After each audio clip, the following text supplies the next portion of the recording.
The Rise of Tiamat, a D&D inspired jigsaw puzzle featuring this super awesome iconic Queen of Evil Dragons. When I saw this puzzle in my friendly local puzzle store, I knew this was no ordinary puzzle. I knew that was gonna be a challenge, but the image is so glorious that I had to try it. So I bought the puzzle, finally solved it, and here we go. The puzzle is published by Potter Puzzles and it comes in this box, which is not my favorite kind of box. I mean, I prefer boxes that are thinner and wider, so I can use them as puzzle trays. I have plenty of puzzle trays. I like to use the original box as a puzzle tray, just one of my things. No mini poster, and also have to say, actual size, not sure.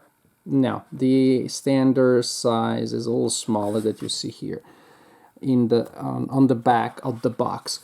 But the puzzle itself, so glorious, so majestic, all I had hoped for, and maybe even more. Look at this, look at the beauty of the image. The quality of the print is excellent, the colors are very vibrant, the image is very detailed, just glorious. And you really need these colors, these contrasts for the image to have the sense of like awe and wonder. You want these rich reds and these contrasts of red and yellow, the flames, the image exploding, which again looks great when you solve it, and yet the colors don't seem so different from one another when you're solving the puzzle. That head is clearly green, isn't it? Yeah, it looks that way now, but there may be like 2-3 pieces that look clearly green, and when you're solving the puzzle, the contrast between these areas not so strong. Symphony of red and beige, basically, which is great because it makes for a great challenge. This was a very difficult puzzle to solve. Again, the dark areas there, the same as the dark areas here. The fact that the colors, when they're mixed in the box, are not as distinctive as they look like now. And the fact that different areas are spread all over the place makes for a very tough puzzle. Add to that the fact that the patterns are placed in diagonal areas, in diagonal configurations most of the time. That also makes it for more complicated things, because it's hard to sort your pieces when they all, because the diagonal thing, have different patterns, different colors on them. Very tough. At least, luckily enough, the cut is my favorite kind of cut, which is when all pieces touch at the corners, and yet you have different configurations, like you see this one, like the 2 out come from this way, this is like the 2 opposing, 2 in, 2 out, 1 out, 3 in, and so on and so forth.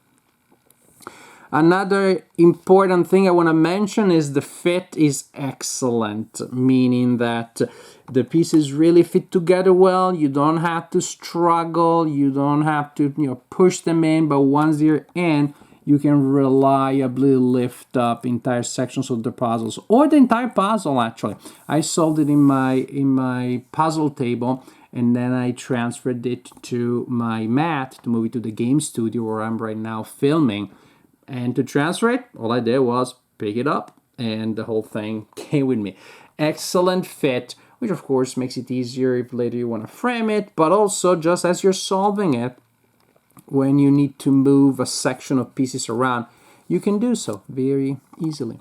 But just look at once you have it, then the different patterns, different texture, the hairy dragon here, that's how I called it, the dragon head with these blotches, distinctive pattern, green, again now it looks like a green head, earlier on with just like beige.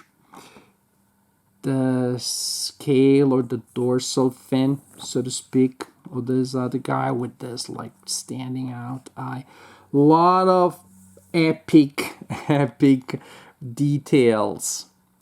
Here you got this figure here.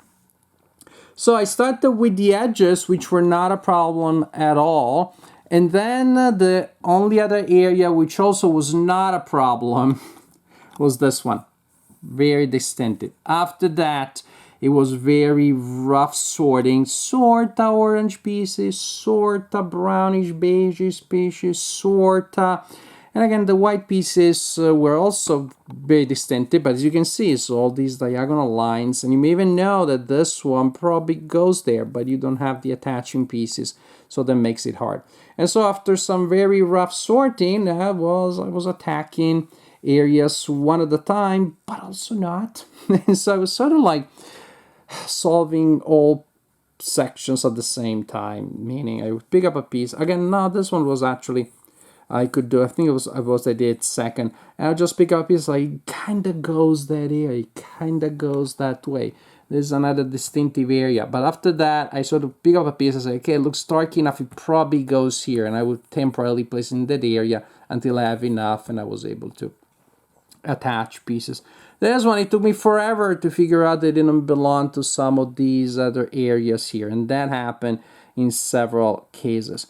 So start with one head at a time, but keep an eye on the whole thing because then you will see targets of opportunity. But I didn't spend all the time just looking at the image because, again, the pattern being so chaotic, I thought that would not pay off all that well. Very difficult, yes, very challenging, but I'm so pleased with, well, how challenging it was. It was challenging but fun, challenging but not impossible, challenging but not frustrating. And the final result, the image is so glorious that I think I'm gonna frame this one and find it a spot in my game room. If you're looking for a tough but fair challenge and one that will give you a really beautiful image, then this puzzle would be a good option for you.